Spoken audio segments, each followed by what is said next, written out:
Life as We Know It with Tom Walton. Want to know the best way to make a relatively obscure national holiday suddenly popular? Give everybody the day off from work. But that's not how it works on the 14th day of June in this country. Yes, it is Flag Day in the U.S., but it is also the Monday of a customary work week. If you work today, let's hope that you ran your American flag up the flagpole or hung it from the bracket on the front porch before heading to the office. Maybe it's just as well that Flag Day remains on a fixed date every year. Consider what has happened to some of our other national holidays that were permanently shifted to Mondays by the Uniform Monday Holiday Act of 1968. Foremost among them is Memorial Day.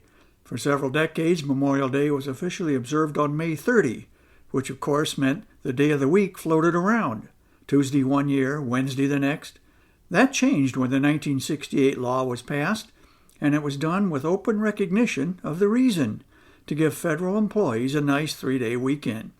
Naturally, the rest of the country followed suit, and almost everybody except cops, firemen, healthcare workers, and the military had 72 hours of leisure time to fill. Did they fill it by honoring America's war dead? Maybe they gave lip service to the memory of those who made the ultimate sacrifice, but let's be honest. For most of us, it's the unofficial start of summer, and it's time to party.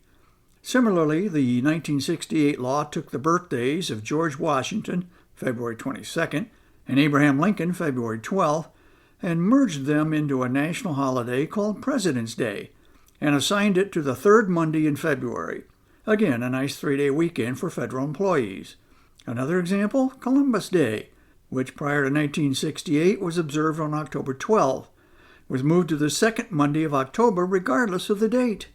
If you work for the federal government, you are no doubt grateful that old Chris Columbus discovered the New World when he did.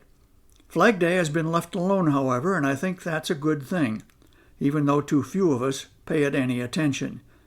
You probably don't need to be reminded of the flag's early history. Tradition has it that Betsy Ross, a seamstress in Pennsylvania who sewed and mended George Washington's clothes, sewed the first official U.S. flag. In 1812, the flag that flew at Fort McHenry in Baltimore during the War of 1812 was the inspiration for Francis Scott Key's poem, The Star-Spangled Banner, now our national anthem. But it wasn't until after World War II that Congress passed legislation, signed in 1949 by President Harry Truman, officially approving a National Flag Day every June 14. Why June 14?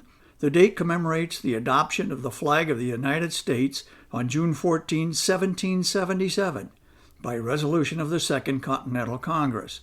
The resolution stated, resolved that the flag of the 13 United States be 13 stripes, alternate red and white, that the Union be 13 stars, white in a blue field, representing a new constellation. So take a moment, take another look at your flag today, and be grateful that whether you honored Flag Day or not, you had the freedom to decide for yourself. Life as We Know It is written and hosted by Tom Walton and is a production of WGTE Public Media. Life as We Know It with Tom Walton can be heard on WGTE FM 91 every Monday afternoon during All Things Considered at 5:44 p.m. Or hear past episodes at WGTE.org/life.